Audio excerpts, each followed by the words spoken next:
Hello, Space Apes. This is Hanley. Thank you so much for watching my channel. This is going to be a progression of my garden from early March through the beginning of the beginning of August. We're in 2018, so the first scene you see here is the construction of a worm bucket. The compost is the base layer of all my gardening activities. Got another video that you can search for. It shows you how I make worm buckets. I use compost in all my gardening activities. Sometimes I bring in some outside fertilizer. You'll see here that in this white bucket there are living worms, and I'm gonna split this out and feed new garden scraps or new kitchen scraps and keep the worms going. I'm gonna kind of briefly explain how my garden's constructed, what's been going on with it, and then the video will just roll out. I don't think I'm gonna take the full 20 minutes. So it's a no-till permaculture style garden. You'll see that it runs down a hill, and each garden bed is terraced with a mound into the hill, so when it rains, all of the rain soaks in. Oh, you just saw a worm. That's what eats the compost scraps. When it rains, all of the rain soaks in. We are located in Santa Fe, New Mexico. It's quite dry here. We get about 14 inches of rain a year, which is pretty low, and most of that rain and precipitation comes in 2 months, in July, August, and September also, so 3 months. What else? It's a no-till garden. I put it into no-till this year, and we're trying to see how that goes. The reason we have no-till is because we're trying to create a fungus web for nutrient and water uptake. From what I've seen from other people, when you don't till, the garden becomes spongy and structured over time, the soil. You'll see a little later on in the video, after our ultra lush spring garden was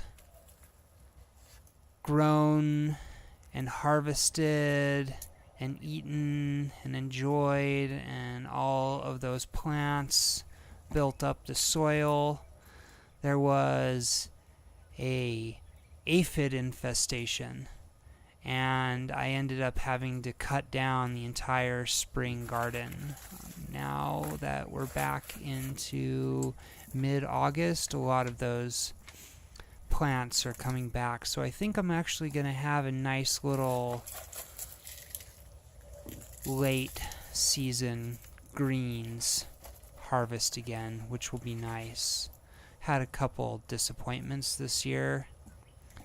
We planted 50 to 100 cucurbit seeds. That's melon and cucumber and squash and zucchini, and I think that squash bugs killed every single plant because we have 0 growing now. It was a rough year this later in the summer time. Now that we're into mid-August, you'll see towards the end of the video that we're in all wild edible greens, wild greens. The main two are purslane and lamb's quarter. So we had a massive hailstorm here a few weeks ago, and what wasn't killed by the squash bugs was killed by the hail. And interestingly, the 2 wild edibles, they survived, and the garden is completely full of those now. So despite having all of the plants that I planted die and get killed, the garden is still full of food. It's a pretty beautiful thing. This is the 3rd year that we've had this garden going, and this is my, let's see, I started gardening when I was 22, and I'm 35, so this is my 13th year gardening. I worked for an organic farm in Salt Lake City for 3 years, and I spent a season woofing, and I spent a season on an organic farm in southern New Mexico when I was still in college. So gardening is one of my favorite lifestyles. Ooh, there's a big juicy chunk of worm for you. So this is just going to go on and on, this video. You'll see the next scene is me watering with compost tea. I applied a whole bunch of compost that I brought in from another spot, a compost maker. We have all of the stuff chopped and dropped from last year. I incorporated lots of aged compost. You'll see on the far side of the garden by the fence, what I did is dug trenches and put half-finished compost in the trenches and then backfilled with dirt on top. So for this middle of the desert, barren land, we've added a ton of nutrients over time, and in my opinion, I think the soil's pretty good for what we're working with. We're running drip irrigation, and we've gotten 3 years of really great food out of it and improved a little bit more and more. We planted a peach tree this year. You'll see that down in the corner in the latest video and towards the end. So hope you enjoy this format. Feel free to skip around. If you have any questions or comments, post them below, and I would love to answer them. If you want me to send you any worms so you can start your own worm bin, if you can't find them at the farmer's market, that's where I got mine. Go ahead, send away. I'm just topping with a little soil right now, and that's just a perfect worm bin. That thing, it really produced some fantastic soil. The worm compost is a really great hobby. It's one of my favorite ways of composting. The thing about composting, what I heard a garden teacher say once, is that compost wants to compost and seeds want to grow, and then you just weed, water, and wait. And that's really what it comes down to, and you have a little patience, take a little time, and sometimes your plants die, and you just let go and try not to be too attached by physical and permanent that I'm bringing up this week. So anyways, thanks again. If you made it this far, really appreciate you listening to the words coming out of my mouth and transmitting through my computer and through the airwaves and sound waves and copper and coaxial and every other thing into your brainstem, down into your heart and into your gut, and I hope we can connect those two things through this interstellar cosmic mystery. Alright, that's about enough out of me. Enjoy the worm tea watering in my beautiful backyard. Peace.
So how do you get rid of an infection? You just cut it all down? Yeah, and then I'm going to replant it with the cover crop.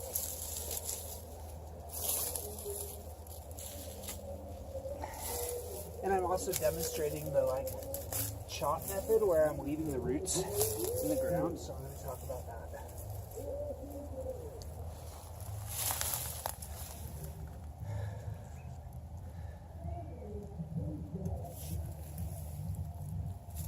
That's good.